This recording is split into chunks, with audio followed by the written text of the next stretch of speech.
Good morning students, welcome back to online classes of Royal International School. In this video we will study SST of class 7th and we are going to continue second chapter Rise of New Kingdoms, and today's our topic is Art from of the Cholas. यानी कि जो चोला dynasty हम लोग पढ़ रहे थे, चोला dynasty में हमने पढ़ा था कि विजालिया जो थे इसके फाउंडर थे. उसके बाद Rajaraja first, he was also very great king and he had very good naval force and military organization, and he built a temple of Tanjore Birhadeshwara temple. After that हमने राजेंद्र चोला पढ़ा. राजेंद्र चोला was the son and successor of Rajaraja first and he gained the title of Gangaikonda because he extended his empire up to Ganga Valley. Ganga valley तक इन्होंने अपना empire extend कर लिया था, इसीलिए इनको गंगाईकोंडा का क्या मिला था, टाइटल मिला था. अब हम बात कर रहे हैं art from of the Cholas, यानी कि चोलास के जो आर्ट थी, जो कला थी, इसमें हम लोग इंक्लूड करेंगे इनके इंस्क्रिप्शंस को, इनके टेम्पल्स को और इनके स्टैचूज़ यानी कि ब्रॉन्ज स्टैचूज़ जो कि बहुत ही फेमस रहे हैं इनके रूलिंग पीरियड के, उनके बारे में हम लोग डिस्कस करेंगे. Take out page number 26. उसमें सबसे पहले हम फ्रॉम नहीं है, फॉर्म है, art forms of the Cholas, यानी कि चोला की कला के प्रकार. चोला रूलर्स जो थे, चोला जो रूलिंग पीरियड जो था उस टाइम पर आर्ट के कला के यानी कि कौन कौन से फॉर्म मिलते हैं, कौन कौन से रूप मिलते हैं. सबसे पहले हम बात करेंगे टेम्पल्स की. किसकी बात कर रहे हैं? Temples built during Chola reign were very famous with the point of view of architecture के पॉइंट ऑफ व्यू से the temples which are build during this period, Chola period में जो टेम्पल्स बने हैं वो बड़े ही फेमस रहे हैं. तंजोर टेम्पल जो कि बनवाया था राजा फर्स्ट ने was a great example of the art. ये आर्ट का और आर्किटेक्चर ग्रेट एग्जाम्पल है. And we all know that the rulers of the Chola dynasty या rulers of the Chola were patron of art and architecture. ये कला और स्थापत्य के, आर्किटेक्चर के पैटर्न थे, संरक्षक थे.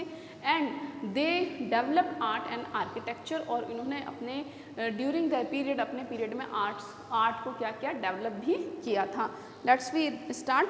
The temples built by the Cholas shone an excellence in architecture and art of making sculptures.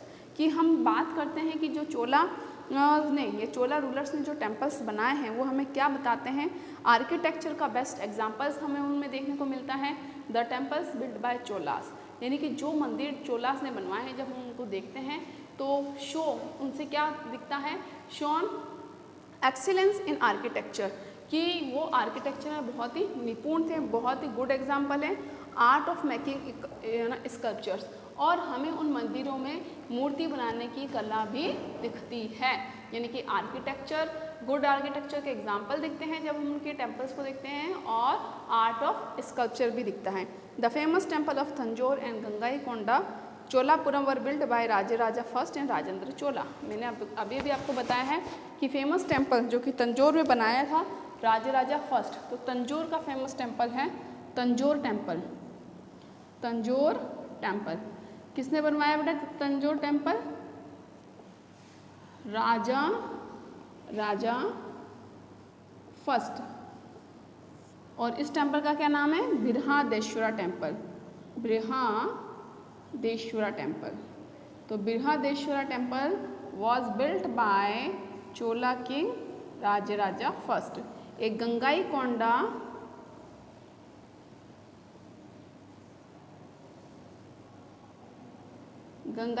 Cholapuram temple भी किसने बनाया था? इनके जो सन और सक्सेसर थे राजेंद्र. किसने बनाया था बेटा?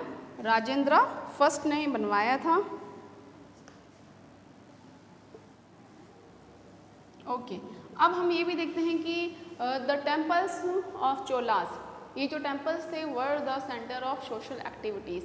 ये टेम्पल्स क्या बन चुके थे, सोशल एक्टिविटीज़ के सेंटर बन चुके थे। लाइक पीपल टेम्पल्स में आते थे, गैदर होते थे, the discuss journal matter of society, वो समाज के जर्नल मैटर को डिस्कस करते थे, and they find out the solution of social problem, और सोशल प्रॉब्लम की सॉल्यूशन को भी वो मंदिर में बैठ करके डिस्कस करते और उसका सॉल्यूशन फाइंड करते थे। Chola temples were the centre of the cultural activities. मैंने अभी भी आपको बताया है कि वो कल्चरल एक्टिविटीज़ का सेंटर बन चुका था। Human settlements came into being around the Chola temples. Human settlements यानी कि लोगों का जो रहना है या बसावट है वो कैम इनटू बिगेन, वो शुरू हो चुका था। जो जहाँ जहाँ पर चोला टेम्पल्स बने थे, जहाँ बड़े बड़े मंदिर बने थे, वहाँ लोगों ने रहना शुरू कर दिया था। और चोला टेम्पल्स क्या बन चुके थे, एक सेंटर बन चुके थे कल्चरल एक्टिविटीज़ के। Inscription give information about hospital near the temples and medicine available here. और जब हम इंस्क्रिप्शंस को देखते हैं, इंस्क्रिप्शन का मतलब क्या होता है, राइटिंग ऑन हार्ड सरफेस। जब हम टेम्पल्स पर कुछ लिखा हुआ देखते हैं, वहाँ के इंस्क्रिप्शन से we get information that hospital were near the temples, की टेम्पल्स के पास में हॉस्पिटल्स भी थे। ह्यूमन सेटलमेंट्स तो स्टार्ट हो चुका था। ह्यूमन सेटलमेंट्स का मतलब है कि लोगों ने रहना स्टार्ट कर चुके थे।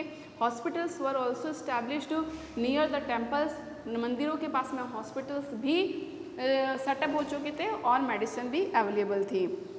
इसके अलावा priest, musician, dancer, कुक्स were employees of the temples.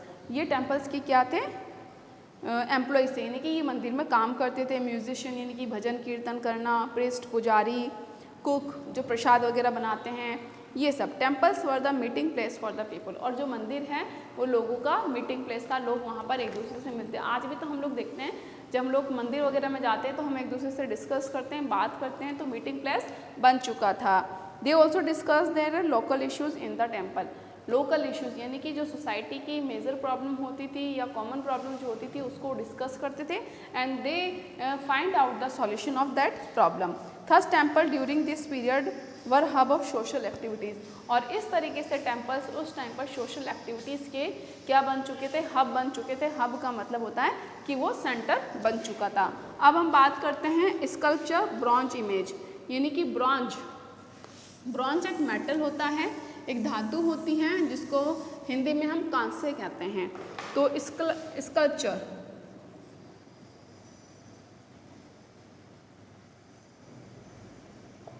Sculptures, bronze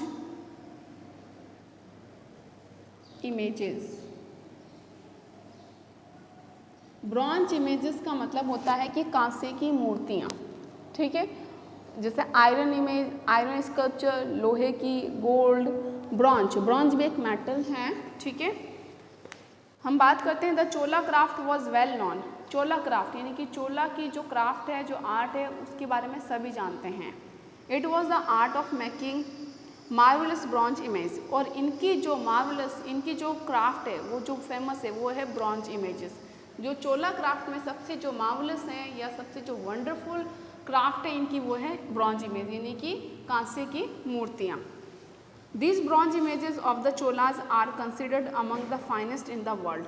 ये जो ब्रॉन्ज इमेज है चोलास की, these bronze images of chola is considered, मानी जाती हैं फाइनेस्ट इन द वर्ल्ड, यानी कि पूरी दुनिया में सबसे फाइनेस्ट का आर्ट में ये काउंट होती हैं। Most of the bronze sculpture were of deities. ज़्यादातर जो ब्रॉन्ज स्कल्पचर्स हैं यानी कि कांसे की जो बनी हुई जो मूर्तियाँ हैं, ज़्यादातर वो डिआइटीज़ की हैं। वो किन की हैं? वो देवी देवताओं की ही हैं। A few sculptures of devotees were also found. लेकिन कुछ मूर्तियाँ डिवोटीज़ की भी हैं।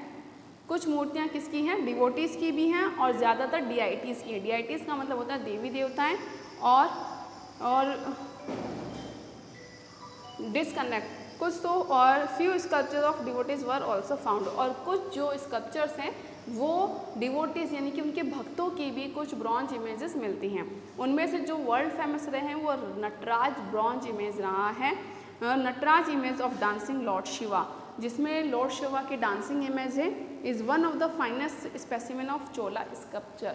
चोला स्कल्पचर की यानी कि चोला मूर्ति कला की जो स्पेसिमेन है, जो बेस्ट स्पेसिमेन है, जो बेस्ट एग्जाम्पल है, वो है Nataraja bronze image. Nataraja bronze image किसकी है? Image of dancing Shiva, image of Lord dancing Shiva, इसमें लॉर्ड शिवा डांस कर रहे हैं, उसकी इमेज है नटराज। और ये बेस्ट स्पेसिमेन है या बेस्ट एग्जाम्पल है ऑफ चोला स्कल्पचर का, यानी कि चोला मूर्ति कला का। अब हम बात करते हैं इंस्क्रिप्शन। इंस्क्रिप्शंस क्या होते हैं बेटा? इंस्क्रिप्शन हमने फॉर्म ऑफ आर्ट में क्या पढ़ा? टेम्पल्स पढ़े। टेम्पल्स में 2 एग्जाम्पल्स पढ़े हमने। अगर हमें कहा जाए कि give the example of, right the name of 2 example of Cholas, right the 2 names of temples of Cholas, कि चोलास के जो टेम्पल्स थे वो उसके 2 नेम्स लिखिए, तो उसमें हम क्या लिखेंगे? गंगाई कोंडा चोलापुरम और बृहदेश्वरा। स्कल्पचर ब्रॉन्ज इमेजेस में हम किसका नेम बताएंगे? Nataraja dancing image of Lord Shiva. अब हम थर्ड बात कर रहे हैं इंस्क्रिप्शंस की। इंस्क्रिप्शन, इंस्क्रिप्शन क्या होता है बेटा? इंस्क्रिप्शन होता है writing on hard surface. Hard surface means walls पर लिखना, रॉक पर लिखना, प्लेट्स यानी कि कॉपर वगैरह की प्लेट्स पर लिखना, खुदाई करके एनग्रेव्ड करके अगर हम कुछ लिखते हैं तो उसको हम इंस्क्रिप्शन कहते हैं। And inscription of Chola period give us lots of information us. और जो इंस्क्रिप्शंस है यानी कि जो टेम्पल्स वगैरह में इंस्क्रिप्ट की हुई बातें हैं, पिलर्स पर जो लिखा है, उनसे हमें चोला एडमिनिस्ट्रेशन के बारे में लॉट्स ऑफ इंफॉर्मेशन मिलती है। लेट्स वी रीड कि इंस्क्रिप्शंस क्या इंफॉर्मेशन देते हैं। Page number 27, inscriptions. Chola inscriptions are important source about their conquests, land grants, local administration, important posts and officials. Chola inscriptions are important source, यानी कि एक बहुत ही इंपॉर्टेंट सोर्स है जिससे हमें चोलास के कॉन्क्वेस्ट्स के बारे में पता चलता है। कॉन्क्वेस्ट्स क्या होती हैं बेटा?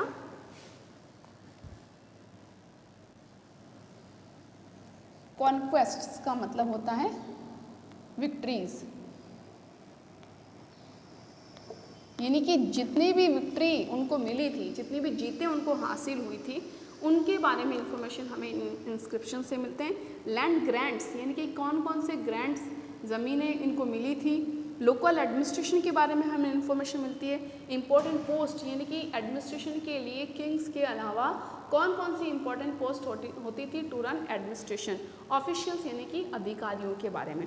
दे also tell us about revenue collection. Inscription से हमें रेवेन्यू कलेक्शन की इंफॉर्मेशन भी मिलती है।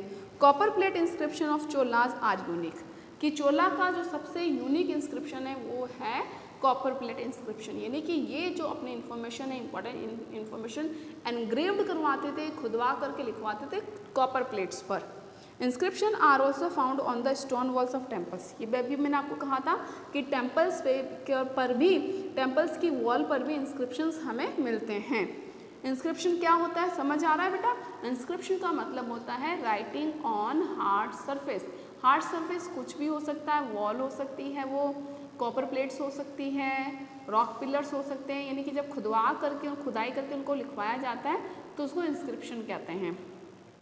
Large number of inscription are found on the walls of Brihadeshwara temple. Brihadeshwara temple में भी बहुत सारे इंस्क्रिप्शंस हमें मिलते हैं, यानी कि बृहदेश्वरा टेम्पल में भी बहुत सारा राजा ने खुदवा करके लिखवाया हुआ है। Language and literature. अब हम बात करते हैं फोर्थ, लैंग्वेज एंड लिटरेचर की।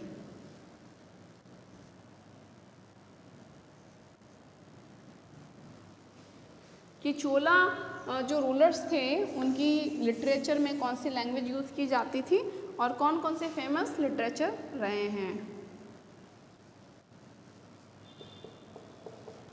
Regional language like Tamil, Telugu, Kannada progress during the early medieval period. कि इनके अर्ली मिडिवल पीरियड में जो रीजनल लैंग्वेज थी, यानी कि जो क्षेत्रीय भाषा थी तमिल, तेलुगु, कन्नड़, वो बहुत ही अच्छे तरीके से डेवलप्ड हुई थी। Famous literary work were translated into regional languages during this period. और इनके पीरियड में जो जितने फेमस लिटरेरी वर्क्स थे, यानी कि फेमस जो लिटरेचर की बुक्स थी, उनको रीजनल लैंग्वेजेस में ट्रांसफ़र किया गया था। तो इनके टाइम की जो लैंग्वेज थी वो कौन कौन सी थी? तमिल, तेलुगु, कन्नड़। और इन्हीं लैंग्वेजेस में लिटरेरी वर्क्स को, यानी कि जो साहित्य की, लिटरेचर की जो बड़ी बड़ी बुक्स थी, उनको किस में ट्रांसलेट किया गया था? रीजनल लैंग्वेजेस में। नाउ जो हमारा टॉपिक स्टार्ट होगा वो होगा चोला एडमिनिस्ट्रेशन, और उसके बाद हमारा चैप्टर कंप्लीट हो जाएगा।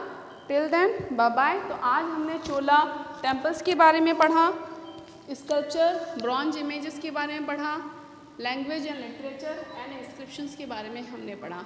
Till then bye bye, stay home and stay safe.